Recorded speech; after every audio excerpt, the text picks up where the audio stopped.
O Sintet foi o primeiro sindicato de trabalhadores de educação a ser criado no Brasil. Como eu já disse, até então não podia, era proibido ter sindicato. A gente tinha associações com práticas sindicais. O Centro dos Professores de Goiás era uma associação que tinha clube, tinha que ser recreativo, porque o golpe de 64 caçou todos os sindicatos. Aí, quando ele proibiu os funcionários públicos ser sindicalizados, aí eu tinha... Todo estado tinha uma organização de professores, mas com outro nome. Sindiúte, Minas Gerais, a POS em São Paulo.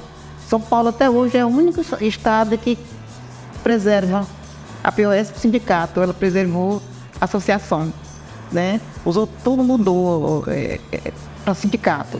Sintet, Sintego, Sintep, enfim. Aí nós criamos o Sintet, a Constituição foi promulgada no dia 5 de outubro de 88. Nos dias 14, 15 e 16, nós estávamos reunidos em Paraíso, fundando o sindicato. Né? Olha, e para bem da história, eu parecia não ter nada a ver com isso. Eu era presidente da regional de Araguaína, do CPG, da regional CPG, e quando foi, à medida que a Constituição ia sendo feita, ia sendo aprovada, nós íamos nos organizando e criando já as condições para entrar nesse novo estado, né? Aí criou uma comissão com os presidentes de todas as regionais que tinha aqui na região considerada estado de Tocantins, de Gurupi até Tocantinópolis. E a gente criou o sindicato, eu fazia parte da comissão, e sempre tem que ter alguém para coordenar, né? Mas, ao criar essa comissão, o pessoal me elegeu a ser a coordenadora da comissão desse grupo para chamar para as reuniões e fazer o sindicato. Aí nós fomos nos organizando, criamos delegado, usamos o mesmo critério do CPG, porque nós íamos aprovar o nosso estatuto no Congresso. Então não tinha estatuto, nada, nós íamos para o Congresso e íamos aprovar o estatuto, que é tudo, né? Aí a gente foi para lá. Tinha uns postulantes, tinha 3 postulantes para presidente, né? Que era a professora Maria Félix, de Araguaína, o professor Natal, de Gurupi, e o professor Moacir, de Pedro Afonso. Essas eram as 3 pessoas que postulavam, que já tinha até disputa entre eles, né? E, de repente, deu uma virada e o pessoal indicou meu nome e eu criei uma certa resistência, porque não tem nada preparado na cabeça e fazer uma coisa é ruim, né? Poxa, de repente, é bom quando você prepara, você se organiza. Aí lá me tornei presidente, né? Nós fomos os delegados, votaram em mim assim, quase que unânime, foi quase por unanimidade. Aí saiu o Sintet, o estado nem implantado não estava, né? Mas o Sintet já nasceu filiado à CNTE, que na época também não era CNTE, Confederação Nacional dos Professores, era assim, era diferente. Aí tinha outro nome. E também por essa mesma razão de não poder sindicalizar. Mas já nasceu filiada à CNTE e filiada à CUT, porque a CUT já existia. Sabe? A CUT é de 83.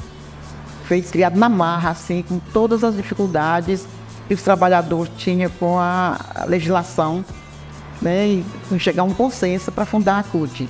Então a CUT foi fundada em 83, o Sintet em 88. Então já nasce filiada à CUT, com todos esses arranjos necessários para uma luta mais articulada com o Brasil. O governador do estado era o Sicré Campos, naquele programa dele, de 20 anos em 2. Tudo assim, um toque de caixa, tudo para acontecer, tudo para ele era para ontem. Tudo era para ontem, porque era para dar conta de ter um estado.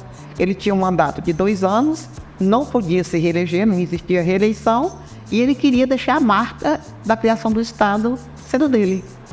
Então ele acelerou com toda a força que ele tinha para criar o estado. Então é lógico que nesse estado burguês, conservador, não tinha espaço para o sindicato.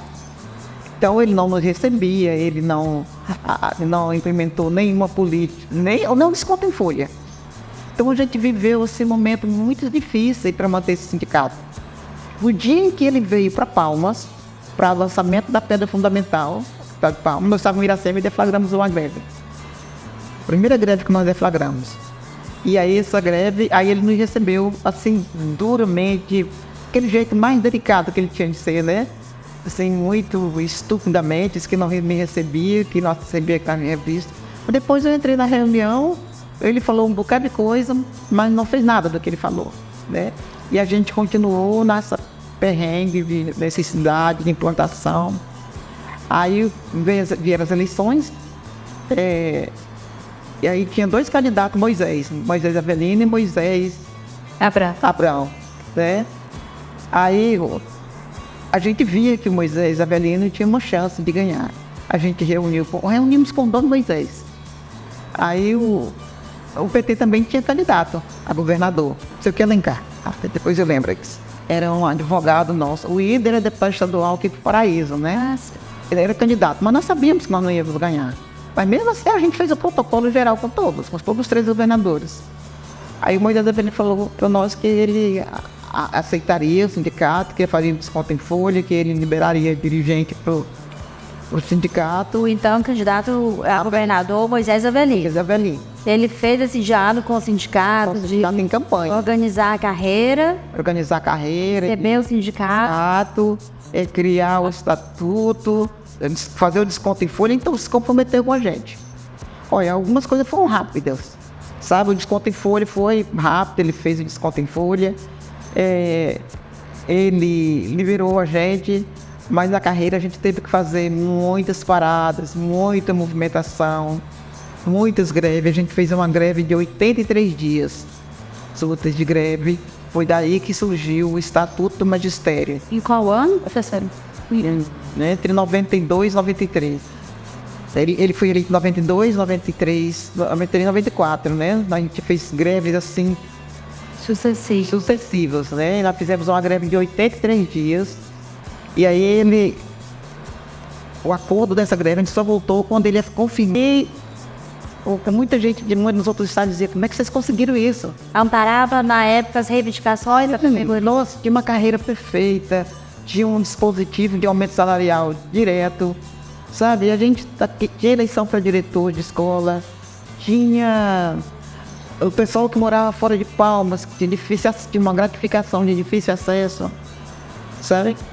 As pessoas, todo mundo querendo vir para cá, falou assim, governador, a forma que você tem, manter essas pessoas lá. Quem mora aqui não ganha gratificação não, mas quem estiver lá no seu local.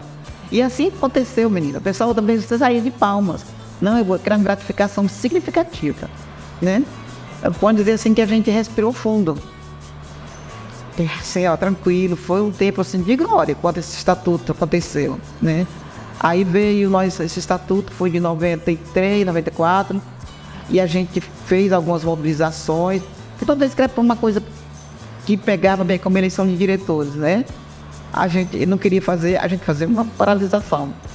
Então a senhora considera que o Estatuto dos Professores foi a primeira grande conquista do sindicato? Sem dúvida. Junto com a categoria. Não dá para negar essa história. Sem dúvida, foi a primeira grande conquista, que assim, que foi perfeita, né? O acesso de cargo.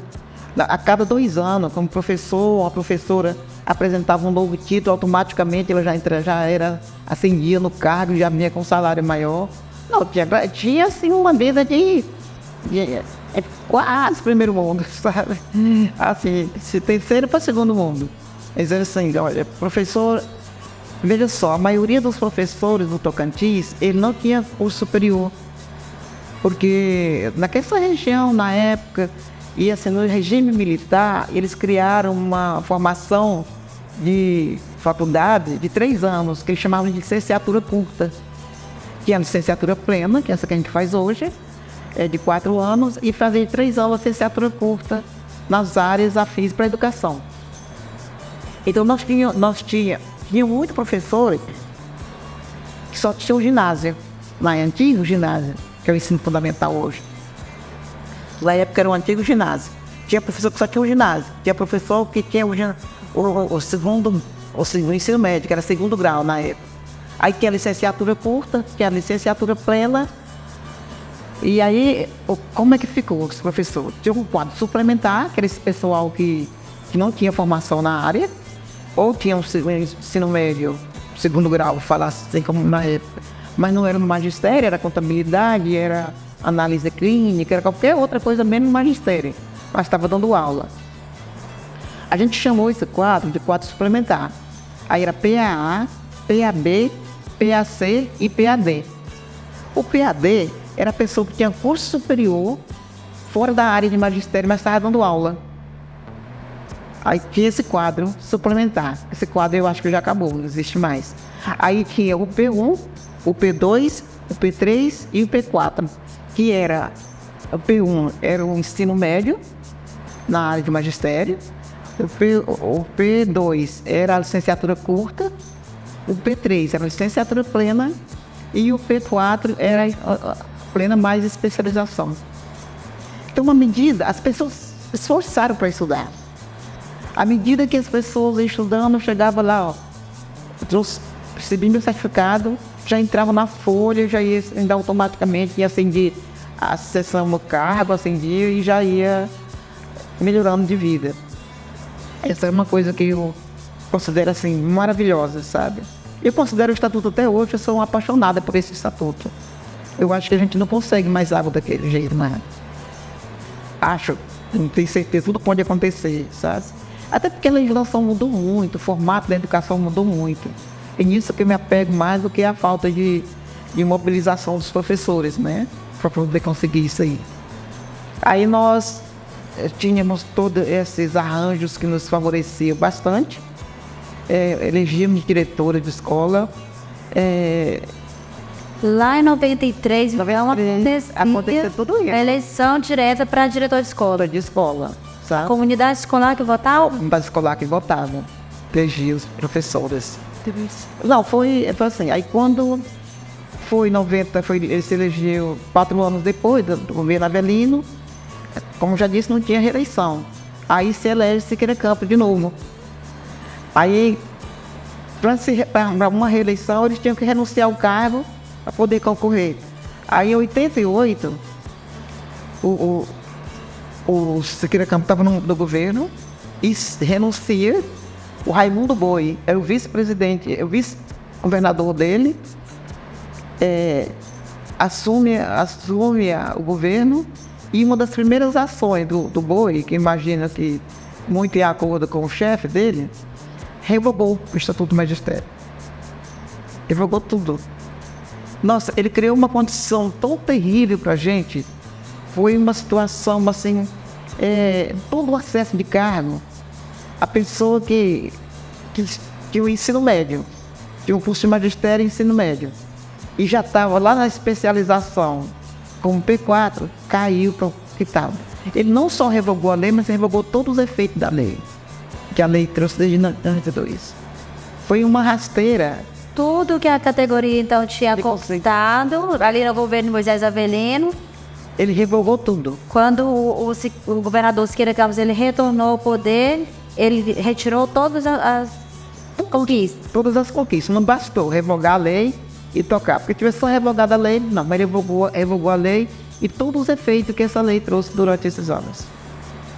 E a gente voltou, assim, para uma situação muito difícil, porque o mundo já era outro, o custo de vida era outro, muito dependioso.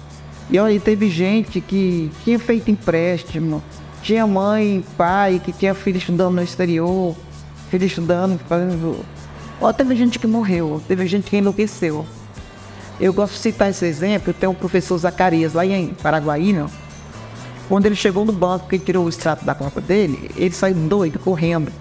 Se rasgou toda a roupa dele. Ele ficou espido na rua, louco. E teve uma professora que morreu. Ela ficou tão contrariada que morreu com essa situação. Então muita gente descontrolou a vida da categoria em geral. Aí em 88 eu saí do sindicato. Aí o Divino assume a presidência do sindicato. Até aí eu estava na presidência o tempo todo, né? Aí o Divino eleito presidente. Aí, bem na hora do abacaxi, mas acho que o mais difícil ainda, né? Porque uma coisa é você lutar pelo que você não tem, pelo que você quer. Outra coisa é você perder o que você tinha e ter que lutar de novo num contexto bem adverso à história, né? Isso. Aí o Divino assume a presidência. Ele assume que ano? 98. Em 98. O Divino assume a presidência do sindicato num momento muito difícil. Foi muito difícil mesmo. Aí ele assumiu candidato, fui reeleito presidente.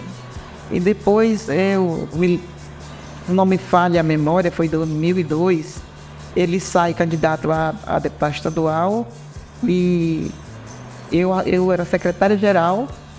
Não sei porque o vice não assumiu. O vice era um rapaz em Brejinho de Nazaré. E aí eles que não assumiam, aí eu terminei assumindo esse sindicato, aí fiquei até 2004, e quando eu saí de vez do sindicato, né? Mas assim, a gente passou por todo esse perrengue. Bom, em meio como diz o Carlos Drummond de Andrade, no meio do caminho tinha uma pedra, mas não era uma pedra, eram muitas pedras, era um pedregulho.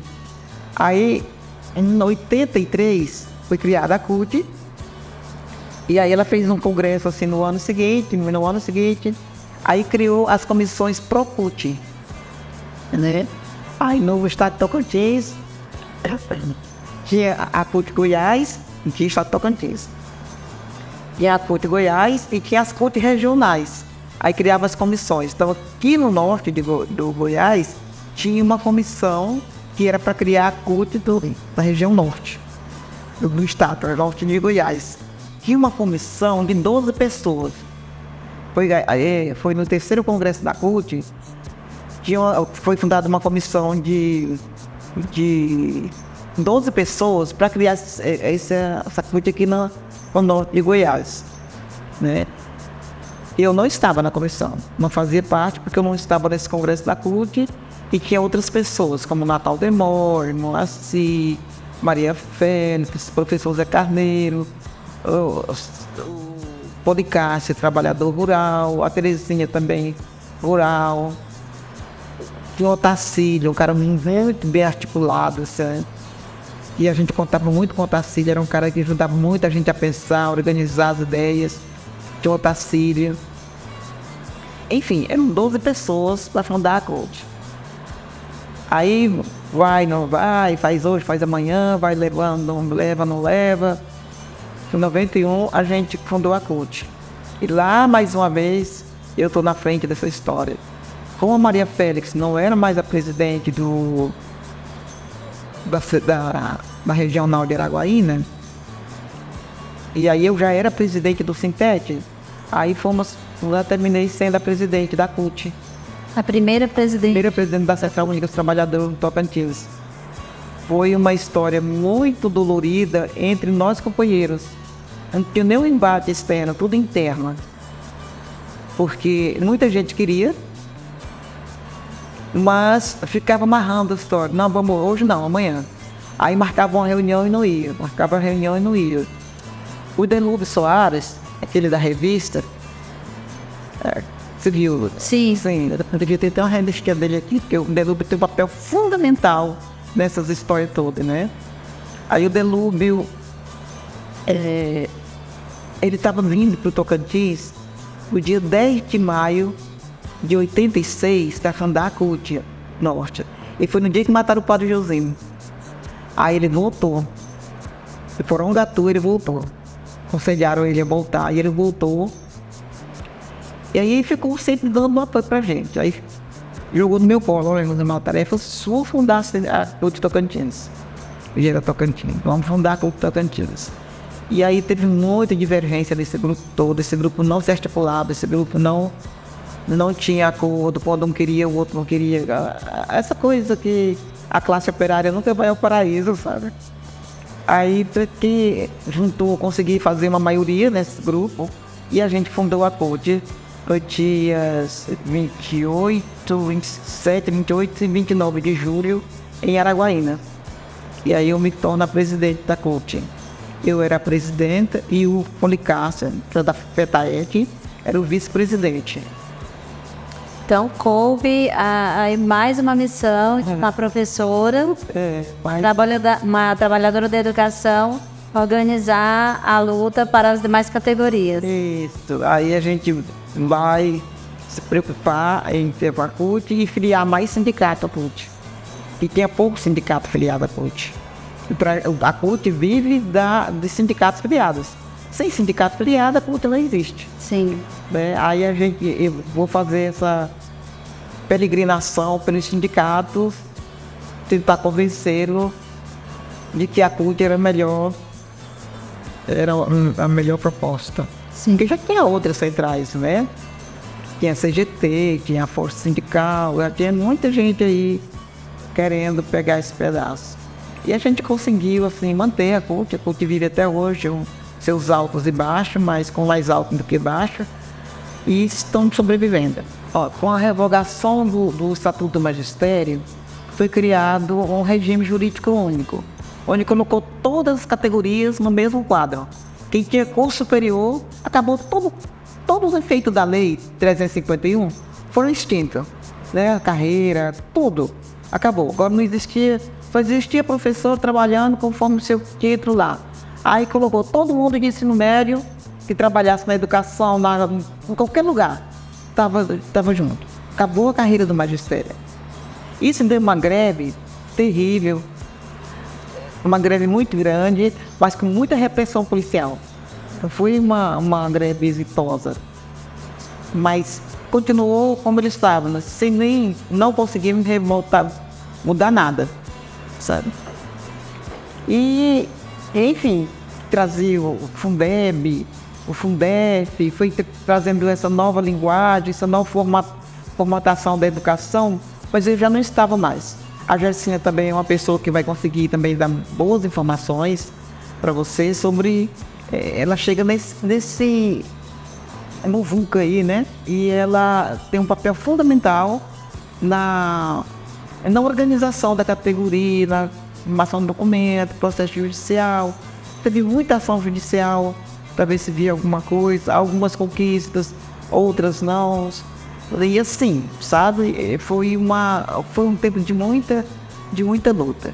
A partir daí, eu não dou conta mais de contar a história do Sintete, tá? Olha, a fundação de todo sindicato é sempre uma vitória para os trabalhadores e para as trabalhadoras também, sabe? Foi fundamental que nós criássemos o sindicato naquela época. Infelizmente passamos por tudo isso, mas faz parte da história, faz parte do contexto, né? Não reclamam da sorte por isso. Valeu a pena a gente ter feito isso. Com as disputas internas e com muitos professores ligados ao governo e até pagos pelo governo para criar um sindicato para fazer contraponto a nós, e eles não tiveram êxito. Eles não conseguiram fazer isso. Mas eu considero assim de uma grande valia. Valeu a pena tudo isso. Se eu tivesse que repetir tudo novamente, eu repetiria. Porque eu sei que vale a pena, não existe vitória sem luta. Os trabalhadores e as trabalhadoras não terão vitória se elas não fizerem. Até porque se elas não for fazer a luta, ninguém faz por elas, né? A vitória é coletiva, mas também de cada um individualmente. E é necessário que a gente faça esse debate, que a gente faça essa caminhada junto. E sozinho também não dá conta, sabe? Valeu a pena, sabe? Eu digo isso. Porque a gente está aposentado, mas a história não acabou, né? A gente continua perdendo direito, continua sendo revogadas leis, benefícios que a gente já teve, novos benefícios. E aí a gente precisa continuar filiado, a gente precisa participar, a gente precisa ir para as assembleias, ouvir o que o sindicato tem, atender o chamamento, porque é de fundamental importância. Até porque quando a gente aposenta, a gente sai daquele quadro do Estado e vai para o quadro previdenciário. Os dirigentes sindicais em gerais, eles terão que fazer as duas negociações. Eles terão que negociar lá com o governo, tem que negociar lá com o IGPREV, porque tudo passa por lá.